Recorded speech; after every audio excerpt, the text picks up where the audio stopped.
So hello everyone, this is Vishal Sharma and you are watching Science Vision and Illusion channel। तो चलिए start करते हैं आज की हमारी न्यू वीडियो।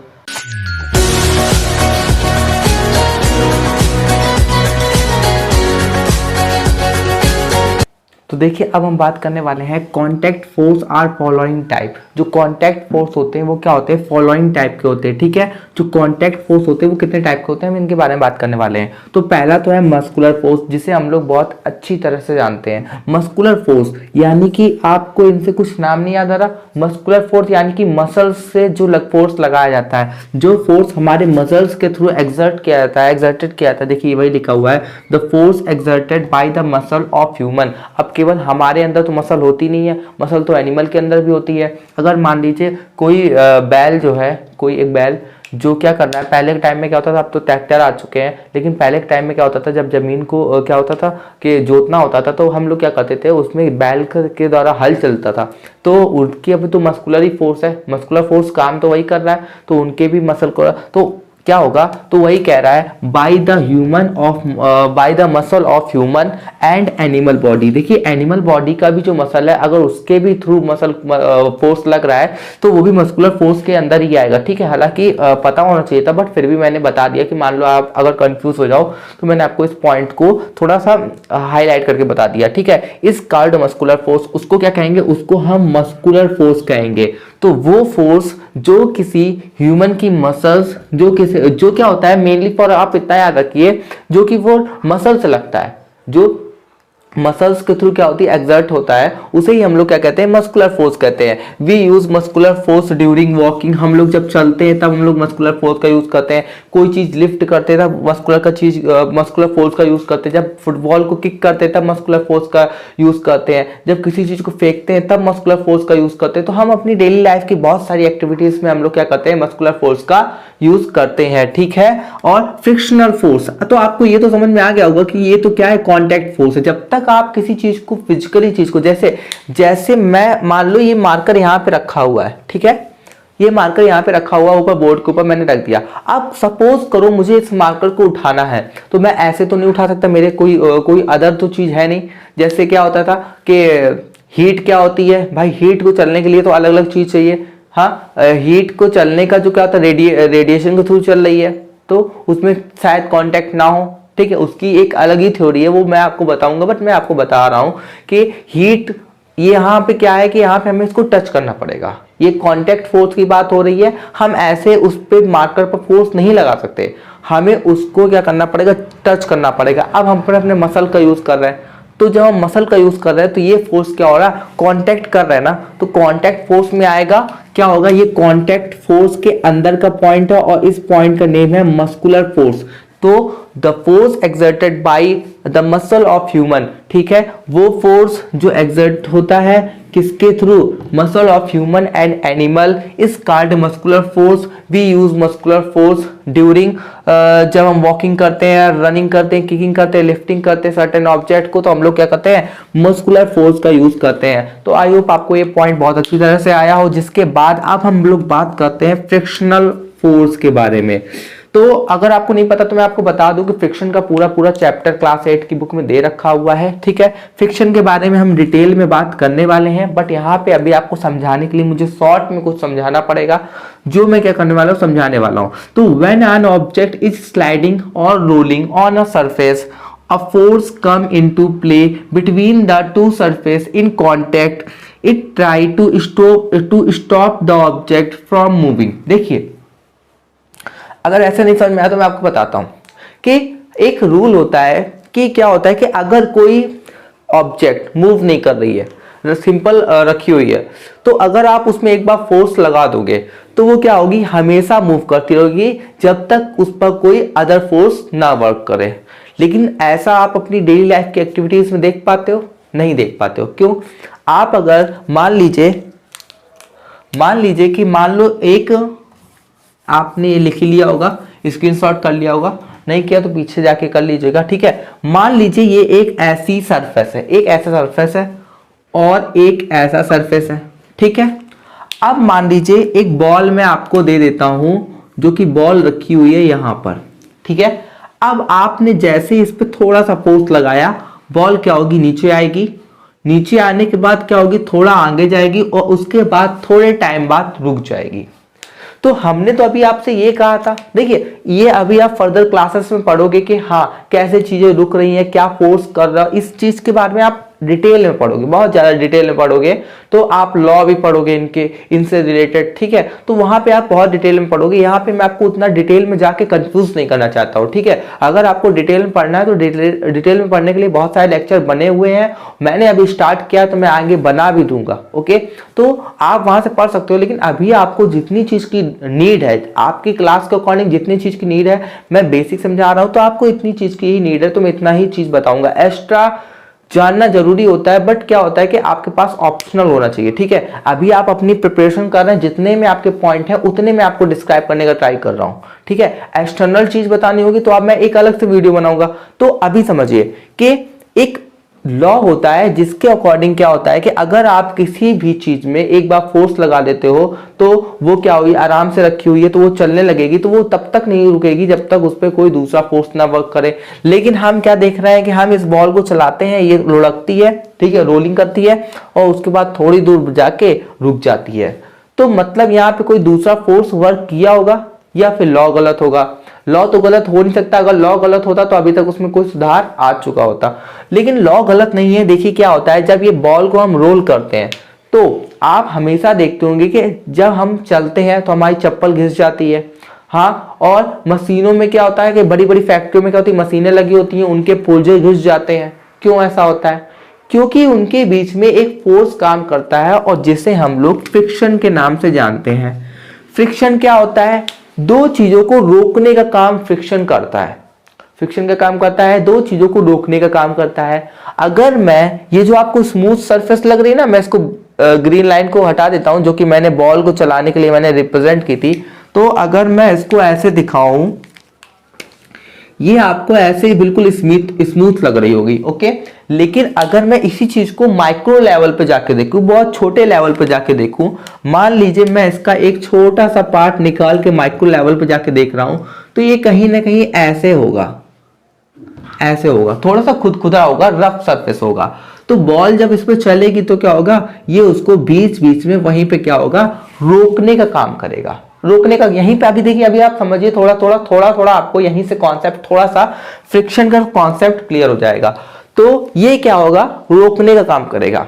ये जो बॉल को है, बॉल जब आगे जा रही है, ऐसे बॉल आगे जा रही है ना, तो उसको क्या होगा, यहीं पे रोकने का काम करेगा, ठीक है। बॉल जब बहुत तेजी से कोई फेंकता है, जब आप बैट बॉल खेल रहे होगे तो बहुत जब तेजी से बॉल फेंकी जाती है तो क्या होता है कि बॉल तब तक चलती जब तक का फोर्स का क्या होता है, बॉल का जो फोर्स होता है, जो उसको मूवमेंट फोर्स लगाया गया होता है ना, वो ज्यादा होता है, तब तक वो चलती है। जैसे ही फ्रिक्शन फोर्स क्या होता है, बॉल के फोर्स से बराबर होता है और फ्रिक्शन फोर्स की जो क्वांटिटी है वो ज्यादा हो जाती है, तो क्या हो जाती है, बॉल रुक जाती है।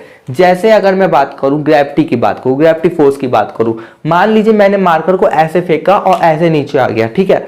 अब थोड़ा इसको स्लो मोशन में देखते हैं। जैसे ही मैंने मार्कर को ऊपर फेंका, ठीक है, तो ये उतना ऊपर गया, इतना ऊपर गया, इतना ऊपर गया, इतना ऊपर गया, फिर यहाँ पे जाके थोड़ी ऊपर जाके यहाँ पे, जैसे यहाँ पे आके रुक गया, ठीक है। यहाँ पे आके रुकने के बाद वो थोड़े माइक्रो सेकंड के लिए थोड़ा सा रुका होगा। तो देखिए जब तक ये नीचे से ऊपर जा रहा है तब तक जो मैंने फोर्स लगाया ना, अपना मस्कुलर फोर्स, वो ग्रेविटी के फोर्स से ज्यादा होगा। ग्रेविटी क्या कर रही है, नीचे की तरफ खींच रही है और मैं क्या कर रहा हूं, उसको ऊपर की तरफ खींच रहा हूं। रिजल्टेंट फोर्स मैंने आपको बता दिया था कि जिस फोर्स का ज्यादा क्वांटिटी होती है, ज्यादा मतलब ज्यादा क्वांटिटी वाला होता है, वो क्या करता है, वही वर्क करता है, ठीक है। तो जब तक मैंने मस्कुलर फोर्स मेरा ज्यादा था तब तक मारकर ऊपर जा रहा था, और जैसे ही मेरा जो मस्कुलर फोर्स था वो कम हो गया और फ्रिक्शन का फोर्स बराबर हो गया, तो थोड़े माइक्रो सेकेंड के लिए रुका, और जैसे ही क्या हुआ, फ्रिक्शन का फोर्स ग्रेविटी का फोर्स ज्यादा हो गया, तो क्या हुआ, ये फिर से नीचे आने लगा, ओके। तो वैसे ही यहाँ पे कोई होता है, जब तक जैसे आप मान लो कोई चीज ऐसे ऐसे करके फेंकते हो, ठीक है, और वो मान लो जमीन पे घिसकती हुई आगे बढ़ती है, तो वो चीज क्या होगी, तब तक मूव करेगी जब तक उसकी जो मूवमेंट, जितना आपने उसको तेजी से फेंका है, तो वो क्या होगी, जब तक उसकी मूवमेंट कैपेसिटी होगी तब तक तो वो मूव करेगी। जैसे ही वो फ्रिक्शन के क्या होगी, फ्रिक्शन से कम हो जाएगी, वो चीज रुक जाएगी। यानी कि यहाँ पर दो सरफेस के बीच में कौन सा फोर्स वर्क कर रहा है, फ्रिक्शन फोर्स वर्क कर रहा है। ठीक है, हमने इतनी चीज को पढ़ लिया। यहीं से मैं आपको एक एक्सटर्नल पॉइंट और बताना चाहूंगा कि आपने देखा होगा कि जब किसी चिकनी सरफेस पे, देखिए टाइल्स वाइल्स हो गया, ठीक है, तो जब किसी चिकनी सरफेस पे पानी गिर जाता है तो क्या होता है, चीजें फिसलने ज्यादा लगती हैं। ऐसा क्यों होता है, इस चीज के बारे में समझेंगे। तो देखिए अब मैं क्या करता हूं, फिर से एक सरफेस बना लेता हूं। मैंने आपको बताया ना फ्रिक्शन चैप्टर आपके में है, तो यहीं से थोड़ा बहुत समझ लीजिए, वहां पे ज्यादा हेल्प हो जाएगी। ओके, तो मैं मान लीजिए एक सरफेस बना लिया। मैंने इस सरफेस को ड्रॉ करने के बाद अब मैं क्या करता हूं, फिर से इसको माइक्रो लेवल पे देखता हूं। तो मैं क्या करता हूं, इस बार थोड़ा बड़ा एग्जांपल ले लेता हूं। ठीक है, जब मैं इसको माइक्रो लेवल पे देखूंगा तो क्या होगा, कुछ ऐसा ऐसा सरफेस हमें दिखाई देगा। जब हमें ऐसा ऐसा सरफेस दिखाई देगा और मान लीजिए ये बहुत चिकनी सरफेस है, ये बहुत स्मूथ, मान लीजिए आप टाइल्स है, ठीक है, टाइल्स है, तो टाइल्स में भी आपको लगता है कि बिल्कुल स्मूथ होता है, स्मूथ नहीं होता। जब आप इसको माइक्रो लेवल पे देखोगे ना तो वो भी थोड़ा रफ होता है। ठीक है, तो जब आप इस पे पानी डाल देते हो तो पानी डालने के बाद जो पानी के मॉलिक्यूल्स होते हैं वो गोल गोल होते हैं, तो वो क्या होते हैं, ऐसे ऐसे फिल हो जाते हैं।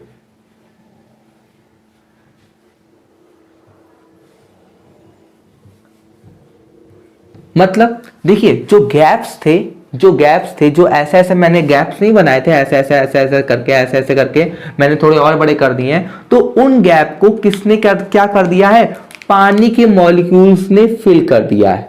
ये देखिए, उन गैप को पानी के मॉलिक्यूल्स ने इस तरह से फिल कर दिया है। और पानी के मॉलिक्यूल्स क्योंकि गोल है, हाँ आपने पढ़ रखा होगा जब आपने मैटर की 3 फॉर्म पढ़ी होगी। मैटर की 3 फॉर्म क्या होती हैं, मैटर की जो 3 फॉर्म होती हैं वो क्या होती हैं, मैटर की 3 फॉर्म होती है सॉलिड,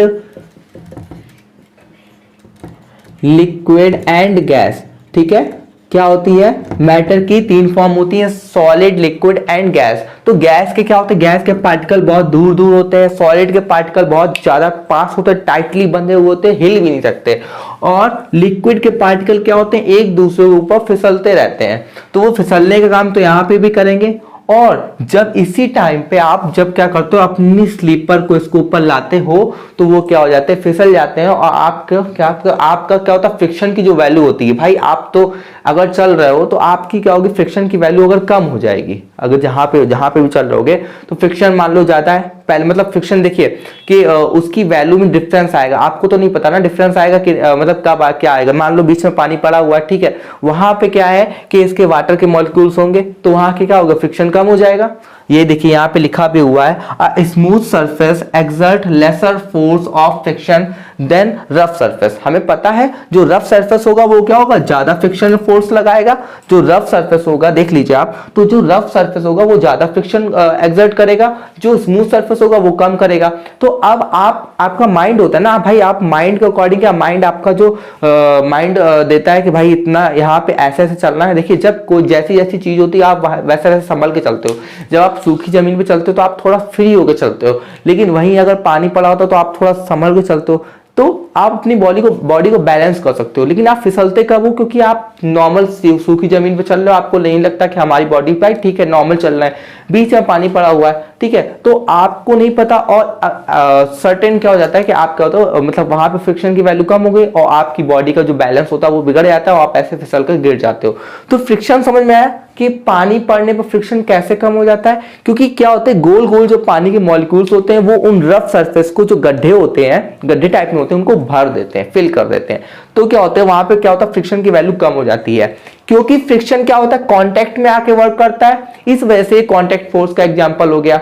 तो कांटेक्ट फोर्स के एग्जांपल हमने कितने देखे, हमने देखा कांटेक्ट फोर्स फॉलोइंग टाइप का होता है। कांटेक्ट फोर्स में टू जो बॉडी होती है वो फिजिकली कांटेक्ट होती है, मतलब एक दूसरे से क्या होती है, इंटरेक्शन में रहती हैं, ठीक है। दूसरी चीज हमने मस्कुलर फोर्स देखा, फ्रिक्शन फोर्स देखा, व्हेन ऑब्जेक्ट इज स्लाइडिंग और रोलिंग ऑन अ सरफेस, ठीक है, जब कोई ऑब्जेक्ट स्लाइड करती है और रोल करती है, हाँ किसी सरफेस पर, किसी सरफेस ही पे तो रोल करेगी ना भाई। आप इस मान लो मैं कह रहा हूं इसको है रोल कराओ, हवा में रोल करा पाओगे ना, नहीं करा पाओगे ना। आप किसी भी ऑब्जेक्ट को, मान लो मैं कोई भी ऑब्जेक्ट आपको दे दूं, तो अगर मान लो मैं कोई भी ऑब्जेक्ट आपको देता हूं, मैं कहता हूं हवा में रोल कराओ, करवा सकते हो, नहीं, आपको कोई ना कोई सरफेस चाहिए, ठीक है। तो ऑन अ सरफेस, हाँ come into play between the two surface, come into play between the two surface in contact, it try to stop। और वो क्या करता है, ट्राई करता है कि स्टॉप कर दिया जाए। वो भाई क्या करता है, जब किसी कांटेक्ट में रहता है तो वो क्या करता है, ट्राई करता है कि स्टॉप हो जाए। ओके, तो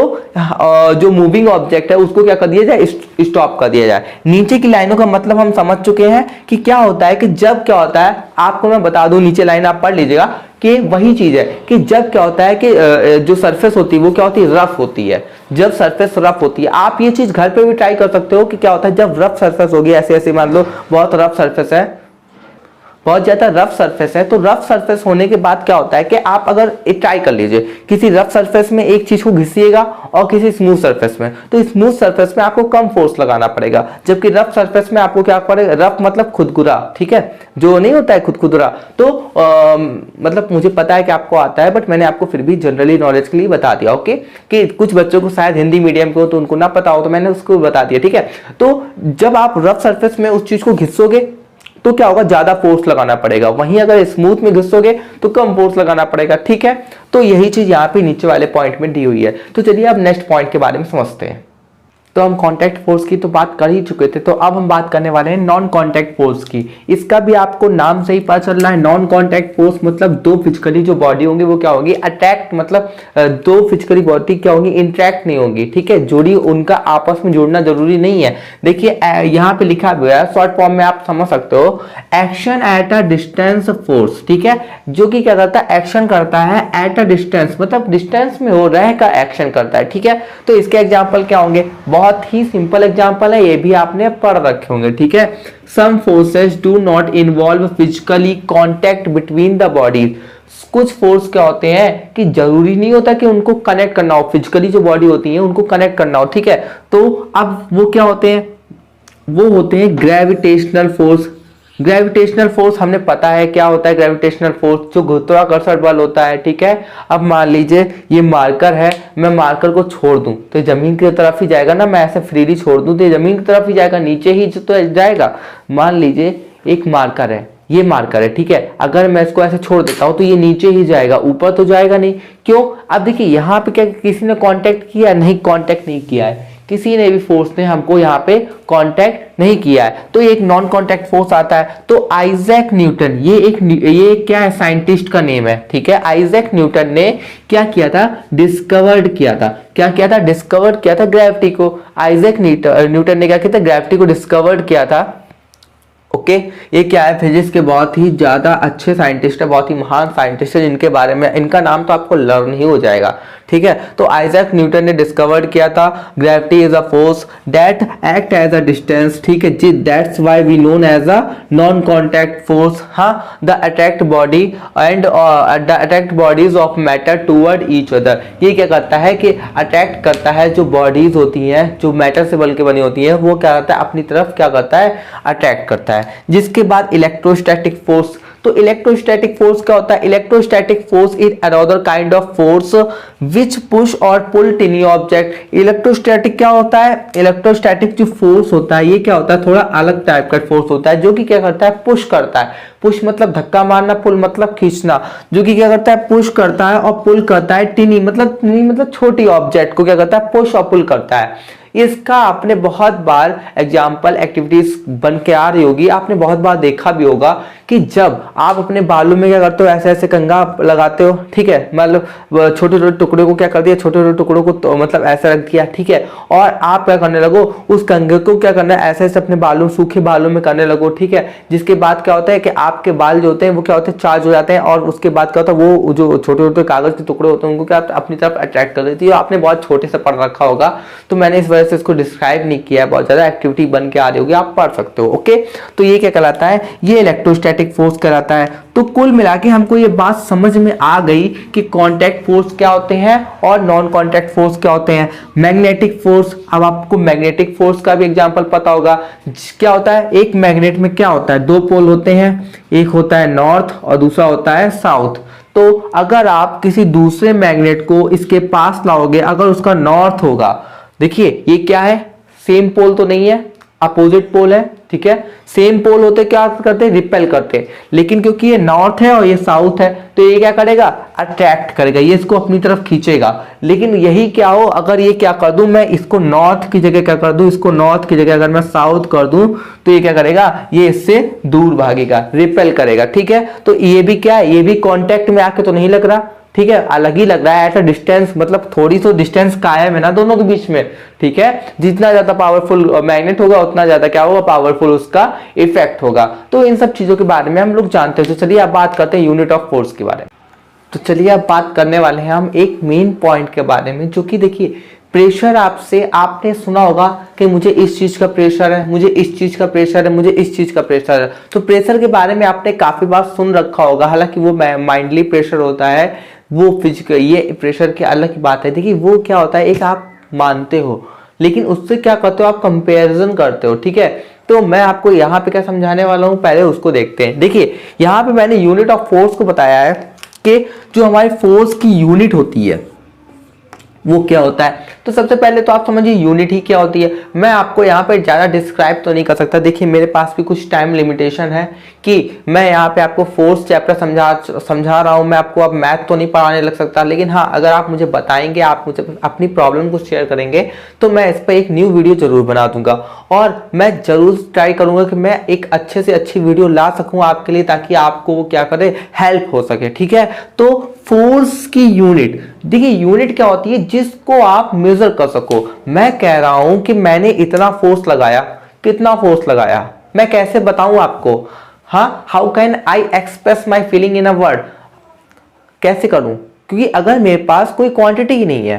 देखिए वही एक लड़का जो है वो अपने समझ से 1 किलो आलू लेके आ रहा है, और दूसरा लड़का है वो अपनी समझ से 1 किलो आलू लेके आ रहा है। देखिए दोनों ने अपनी समझ लाया है, कोई उनके बीच में कोई ऐसी चीज है जो बता सके कि हाँ वो दोनों क्या कर रहे हैं, सेम वेट लेके आ रहे हैं, सेम वेट के आलू लेके आ रहे हैं, 1 kg ये लेके आ रहा है तो 1 kg एक लेके आ रहा है, नहीं। तो ऐसी कोई भी चीज नहीं है, ठीक है। तो उस चीज को डिफाइन करने के लिए कि हाँ, कि जो भी चीज है, देखिए अगर मान लीजिए दुकानदार के कभी कभी तौलता नहीं, जो उसके पास तराजू होता है ना, उससे कोई चीज को तौलता नहीं है, तो आप ले आ सकते हो क्या, ऐसे ही बिना तौले ले आ सकते हो, नहीं, आप नहीं लाओगे भाई, आप कहोगे कि पहले इस चीज को मेजर करो तब मैं इसको घर ले जाऊंगा, बिकॉज ऑफ, क्योंकि अगर आप मेजर नहीं करोगे तो आपको पता कैसे चलेगा जो चीज है वो कितनी है, कम तो नहीं दे रहा है कहीं, भाई आपने तो पूरे के पैसे पे किए। तो यह क्या होता है, यूनिट पता होना बहुत जरूरी है भाई। यूनिट पता होगा तो हमें रिजल्टेंट फोर्स पता होगा, यूनिट पता होगा तब हमें पता होगा कि हाँ मुझे इस काम को करने में कितना फोर्स चाहिए। बहुत सारे काम होते हैं जिनमें हमें पहले से आइडिया लगाना होता है, ठीक है। तो हमें क्या होना, यूनिट का पता होना चाहिए कि यूनिट क्या होती है, कितना, मतलब कि उसको नापना, ठीक है। उसको नापने के लिए, फोर्स को नापने के लिए हम लोग उसकी यूनिट बनाते हैं, ठीक है। थोड़ा बहुत अंदाजा लग गया होगा। तो यूनिट ऑफ फोर्स क्या है, various unit of force are described below, ठीक है। देखिए यहाँ पे बुक में तो काफी सारी मुझे यूनिट दी हुई थी, जो मेरे पास इंपॉर्टेंट नोट्स थे, उसमें बहुत सारी यूनिट थी, बट मैंने यहाँ पे क्योंकि ज्यादा लंबा लेक्चर हो रहा है तो मैंने, आप ये सब तो आप पढ़ ही सकते हो, ठीक है। तो मुझे जो अपने कॉन्सेप्ट में रखना था मैंने उसके अकॉर्डिंग समझाया है, एसआई यूनिट को समझाया है, ठीक है, स्टैंडर्ड यूनिट को। तो देखिए द एसआई यूनिट ये क्या होती है, इंटरनेशनल होती है, मतलब किसी भी देश में आप चले जाओ ये मान्य होगी, ठीक है। The SI unit of force is Newton, जो एसआई यूनिट है वो क्या है, न्यूटन है। न्यूटन आपको पता है, न्यूटन एक साइंटिस्ट है जिन्होंने अपने नाम पे रख दिया ताकि उनको याद किया जा सके।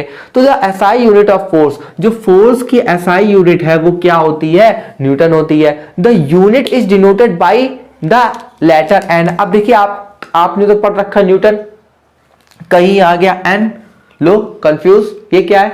देखिए कंफ्यूज होने वाली कोई ऐसी बात नहीं है, जो एन है उसको क्या क्या, देखो हम क्या करते हैं, न्यूटन लिखते हैं ना, हम लोग कैसे लिखते हैं, न्यूटन लिखते हैं।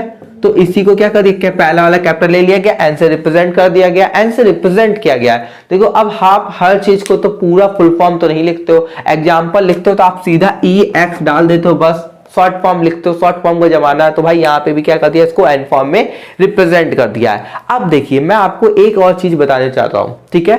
Pressure, what is a pressure, pressure क्या होता है। तो तो प्रेशर इज डिफाइंड है, जिसका नाम हर बच्चे ने सुन रखा होगा, प्रेशर। तो pressure is defined as, pressure को हम लोग डिफाइन कर सकते हैं as the force per unit area.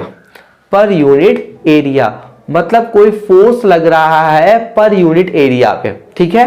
तो अब अभी तो कुछ समझ में नहीं आया होगा, मुझे पक्का पता है, अभी कुछ पल्ले नहीं पड़ा होगा। लेकिन देखिए, फोर्स का अगर मैं इसका मतलब एग्जांपल लेता हूं तो देखिए, फोर्स ऊपर लिखा है, प्रेशर का जो फॉर्मूला होता है, मान लीजिए जैसे कोई क्वेश्चन आप मैथ में करते हो ना, उसका एक फॉर्मूला होता है, वैसे ही अभी आप यहाँ पे भी क्वेश्चन करोगे और इनके भी क्या है, फॉर्मूले हैं। तो प्रेशर का फॉर्मूला क्या होता है, प्रेशर इज इक्वल टू क्या होता है, फोर्स अपॉन एरिया।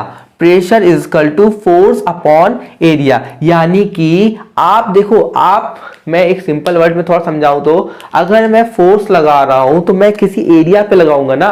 भाई आप एक सिलेंडर लेके आते हो, ठीक है, मान लो सिलेंडर में गैस भरनी है या पाइप में आपके उसमें गैस भरनी है, तो प्रेशर होता है ना, तो प्रेशर ही से तो भरते हो, कहते नहीं प्रेशर से पानी डालो, प्रेशर से। प्रेशर क्या होता है, आप अगर उसके क्या करते हो, मान लो आप एक पाइप से पानी किसी उसमें डाल लो, किसी भी मान लो आपको गाड़ी धुलनी है, तो क्या होता है, पाइप अगर होता है तो पानी क्या होता है, ज्यादा दूर तक नहीं जाता, तो आप क्या करते हो, तो उसका क्या करते हो, एरिया कम कर देते हो। जब एरिया कम कर देते हो, जो प्रेशर की क्वांटिटी है, जो प्रेशर है वो क्या होता है, बढ़ जाता है, ठीक है। तो अब देखो, अभी थोड़ा मैं समझाऊंगा, ठीक है, अभी थोड़ा समझाऊंगा, लेकिन अभी पहले एक पॉइंट और पढ़ लो कि हमने क्या पढ़ रखा था, जो फोर्स की जो यूनिट होती है, फोर्स को नापा किस में जाता है, फोर्स को नापा न्यूटन में जाता है, ठीक है। और न्यूटन को रिप्रेजेंट किससे किया जाता था, न्यूटन को रिप्रेजेंट हम लोग एन से करते थे। एरिया को किस में नापा जाता है, एरिया को नापा जाता है मीटर स्क्वायर में, ठीक है। सेंटीमीटर भी स्क्वायर होता है, लेकिन मैं मीटर स्क्वायर यहाँ पे लिख रहा हूं, ठीक है।